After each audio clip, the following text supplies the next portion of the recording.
I first moved to the Blue Mountains in about 78, 79. And essentially I moved up there for the trout fishing out around the Oberon district and the headwaters of the Macquarie River. And there was some pretty good trout fishing back then. Unfortunately, over the years, it's declined. I mean, I know some guys fish it and still catch good fish, but I just can't get excited about it. And one of the reasons for that decline, I suppose, is that carp have pushed their way into the headwaters of the Macquarie River, just as they've pushed their way into the headwaters of a lot of the western flowing rivers. And for many years, I didn't even bother fishing in these stretches of river. The last decade or so, there's been a fair sort of restocking program with native fish, but the carp have become well and truly established. And I think in the mid-90s, when we filmed the Wildfish series, we went carp fishing up at Lake Keepit, and I discovered fly fishing for carp. And now that they're so well established, I've actually discovered some pretty fantastic fishing for them. These are freestone rivers. They flow relatively clear. In that clarity, it offers some quite fantastic sight fishing. And these fish grow big in these rivers. I mean, 80 up to 90 centimetres is a pretty big fish. I'm calling them up around 8, 9, maybe even 10 kilos, the big fat ones. And it's all sight fishing.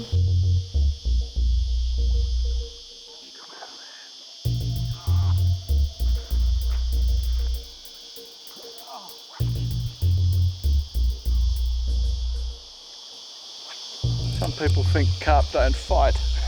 I just got done over. I mean, this tippet's all abraded. It knew exactly where it was going to, into some snags, bankside snags over there. These things fight. That wasn't a big fish either. I'll cut that bit of frayed tippet off. Put a fresh fly on. Damn.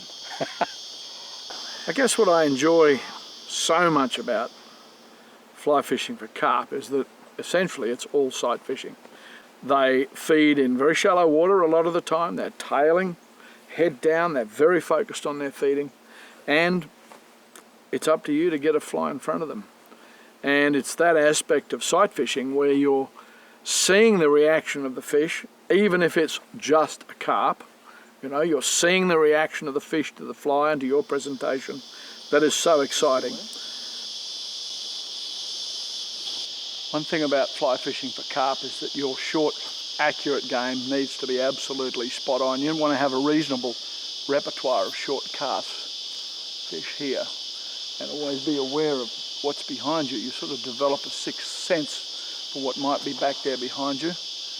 You also want to have your roll casting up to scratch. You don't want to throw long casts for these because the impact of the line on the water seems to spook them. Here comes one now, just feeding its way downstream.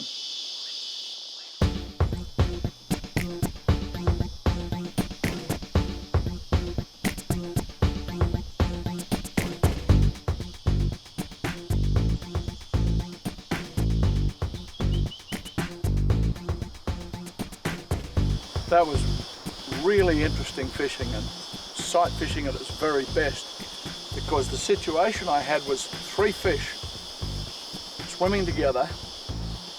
2 of them were spooked and alert, but the 3rd one was still feeding. And it would move with them and then stop and feed and tail, while the other 2 just kept going. And I put the fly in front of the 3, but this one stopped and tailed and then fed again. And I don't know, he must have been hungry, he might be greedy. But it was clearly, in this situation, I targeted the feeding fish of the 3. Not a bad fish, not a monster by any means.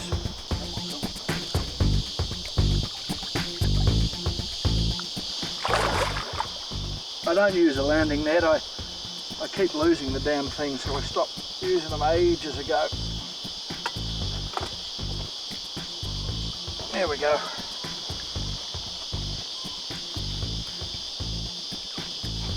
That's a good wild carp. They don't often hold their dorsal fin up like that when you photograph them. I think fish in really good condition do that. Now what you do with these is entirely up to you. I'm going to dispatch this fish, and for that purpose I carry a customised hammer handle, big shot of lead in the head of it, and it's instant dispatch. Tend to throw them up on the bank here. There's no people here. There's lots of goannas, crows, foxes, all sorts of things that'll eat them. I'll just get my fly out. And I actually have a rule about these. If a fish gets me to the backing, I'll let it go. All the rest of them, I'll knock them on the head. You know, carp get a really bad rap in Australia. We love to blame them for things like siltation, poor water quality, decline of native fish species, and bank erosion. But really they're actually a symptom of the problem rather than the cause. And there's a whole raft of different factors that actually contribute to all of those issues.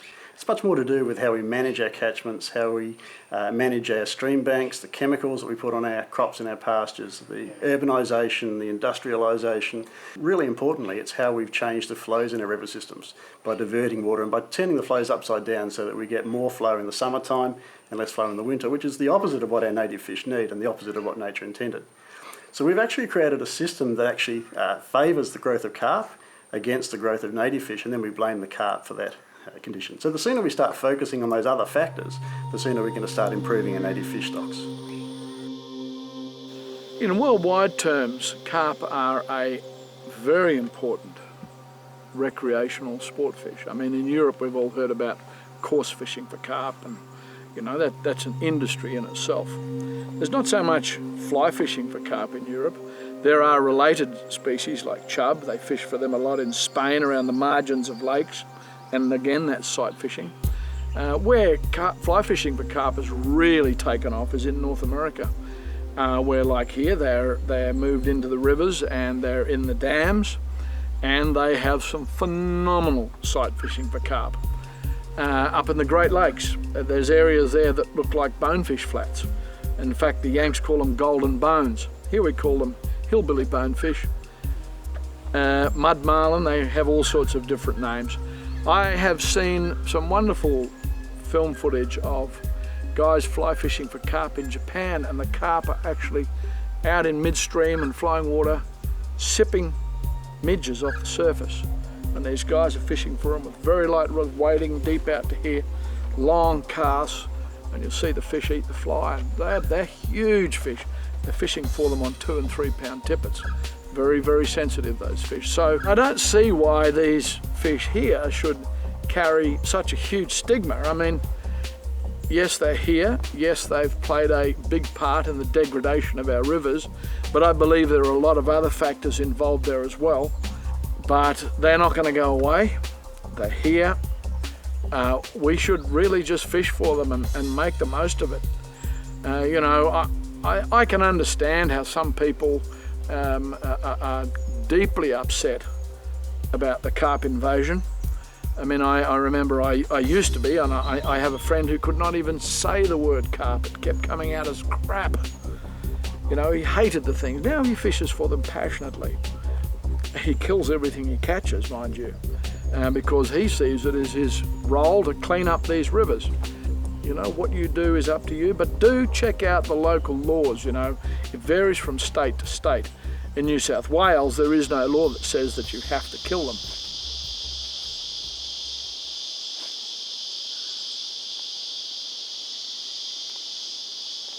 Oh. I actually thought those fish were onto me, but no, you know, they just seem to be sometimes in a world of their own. And I thought the fish was leaving, was going to head for the deeper water. Took one last shot at it, and it just absolutely launched itself onto the fly. Fantastic to see. You'll often find them in this flowing water, tucked in behind rocks. They feed a lot in behind the back eddy, just behind a rock. There must be a lot of debris and stuff that accumulates there. And if you're moving up through running water like this, just look for just look at the back of the rocks, and very often you might see a little bit of disturbed silt, or you might just see the orange red of their tails. These are in good nick.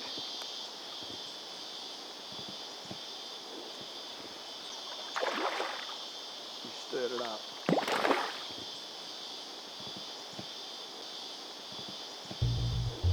When we talk about sight fishing, we talk about colour, shape and movement. Well, there's something in the flow here where you would expect to fish. It's got the colour and the shape, but there's been no movement. And there was a bit of breeze on the water, so it was fairly indistinct. No movement, that's all right. Carp will lie still in the current. I took a good look at it. Eventually the breeze dropped and the water glassed off, and I could see that although it had the colour and the shape, that no movement eventually was the giveaway. And then I got a clean look through the window. And that's the key to sight fishing. Look for one of those three things. These other fish here, I saw their tails first. There was just a yellow tail in a patch of sun. And that stop, look, oh, suddenly there's half a dozen fish there. You know, you've got to pick up all of those little clues.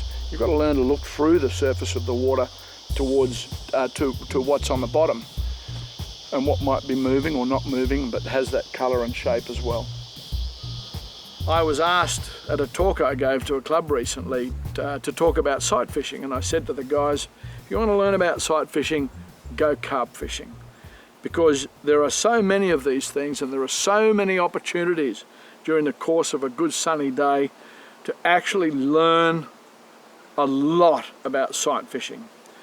Not only are you learning about the fish's habits, you're learning to spot fish generally, so you're looking for the three keys to sight fishing, colour, shape and movement. You might get a glimpse of something in the water that's a different colour. In the case of a carp, that could be the dark, shadowy side, or it could be the yellow of the tip of the tail. Sometimes I've seen just the yellow lips. Their yellow lips shoot out as they eat something, and that's enough to give them away. Shape, just a general fish profile might be all you see. When you see that general fish profile, it might be a rock, but it could also be a fish, and what will then give it away may be a bit of movement. So all of these things work together. So the third thing is movement, and movement out of your out of the corner of your eye, something moving in relation to a fixed point, you're going to see, and its shape and its colour are going to determine what it is. So those are the three keys to good sight fishing: colour, shape and movement.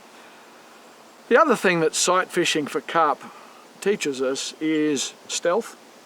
Carp are also quite shy fish, but in areas that get a little bit of pressure, these things can learn really, really quickly. They are actually a very smart fish. They have much better eyesight than people give them credit for, and I believe that they also have a sensitivity to vibration on the bank and to atmospheric noise. For example, two anglers talking, sound of the voice going across the water. I have definitely seen that spook carp. So these are the other things you learn when you're sight fishing. Because you're observing the fish and you're looking for their reaction to whatever you're doing, you know, you learn to be a much stealthier fisherman.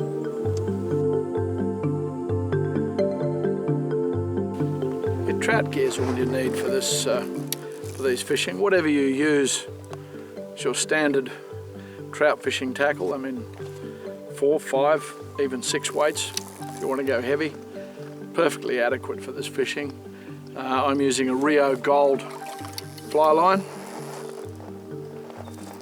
Wonderful line for this very low stretch. I can feel everything because carp very often have quite a soft bite and they'll spit that fly out very quickly. I really like the Rio Gold. Its bite detection is fantastic. The presentation to a carp is a really critical part of successfully fly fishing for carp. You know, getting that fly in front of them into what we call that feeding zone in a fairly small window right in front of their face. I reckon that window is sort of 50 centimetres maybe by 50 centimetres by perhaps 40 centimetres. They do like the fly moving. I have seen carp actually attack a fly very aggressively, almost like a trevally hitting a bait fish. Charge, big bow wave, and run this thing down. I've also seen them spend a lot of time investigating a fly and having that fly completely refused. This is a midday situation where all the carp were aggregated in the deepest part of this pool. We sort of stopped seeing fish. The water's a lot lower and it's probably a lot warmer than the last time I was here. So the feeding period has changed, and these fish will aggregate in the deepest part of the pool or in a shady part of the pool through that period of the middle of the day. And although they were spooked, the school was spooked, not every fish in the school knows why they're spooked, probably only one or two. And you can usually pick off one that might be just feeding.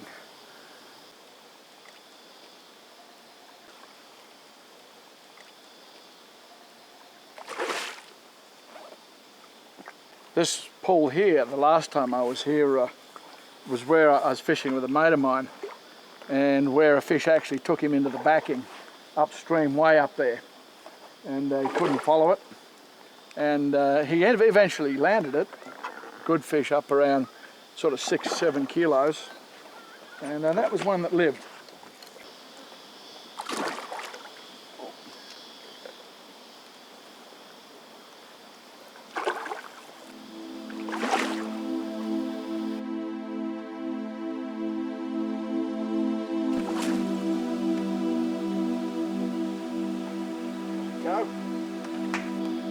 That's a slightly better fish. Long, lean river fish, you know.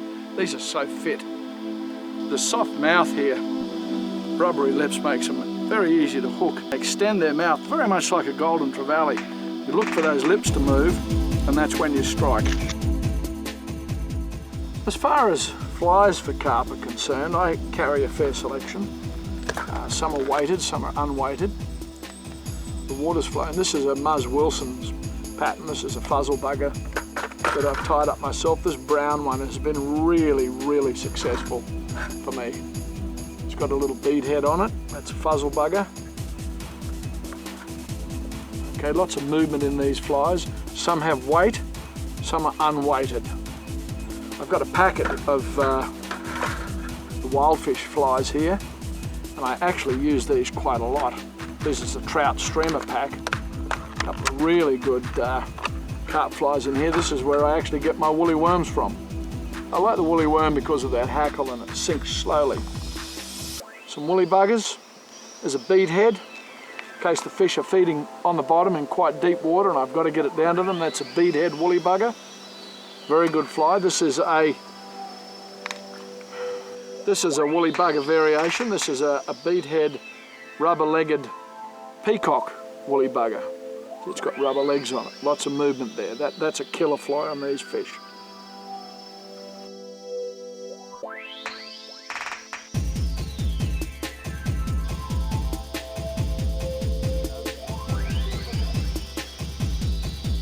Yep. I didn't think I was going to get one out of that lot. They were all a bit spooked. But, you know, as I said earlier, you get a school of spooked fish. They don't all know why they're spooked. They're all following each other around. And this one was clearly one that was just following the school, thinking, oh, we're spooked, something going on. But it saw the fly, and I saw the lips go, whop, whop. Gotcha.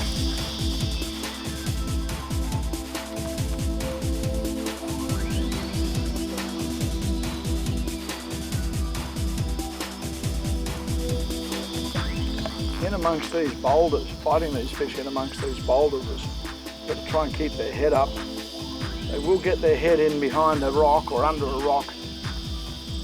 And it also pays to check your tippet between fish for abrasion. I lost a few fish early on when I first started fishing for these in this river. When I didn't run my fingers down the tippet, see if it was abraded or not. And the fish would get you in there and or go behind a boulder and scuff up the tippet. Then the next fish would break you off. So it pays to check it. I think it's a real tragedy that we have carp in our waterways, and they are throughout most of the waterways and pushing way up into the headwater streams. All of those rivers that drain into the Murray-Darling system, and also many of the East Coast rivers, now have carp in them. You know, I really enjoy coming out fishing for these. There's no other freshwater fish in this country that is going to actually get you into your backing, even in the rivers. It's all sight fishing. For me, you just can't get much better than that. If they were edible, there wouldn't be any of the things left in the water. We'd love them, they'd be protected. But, you know, don't ignore them. Don't pretend they're not here. Scorn them all you like. I mean, they are a pest fish, a terrible pest fish. But for goodness sake, go out and fish for them. Take them out of the water if you prefer. Put them back if you prefer. There's no law for or against either. But just go out and fish for them, particularly fly fishermen. You know, you might be astonished at how much you actually enjoy it. This is a river that's 3 or 4 hours from home, and it's, I guess, in Australian terms, that's a local river for me. And these are now, I guess, a local fish as well.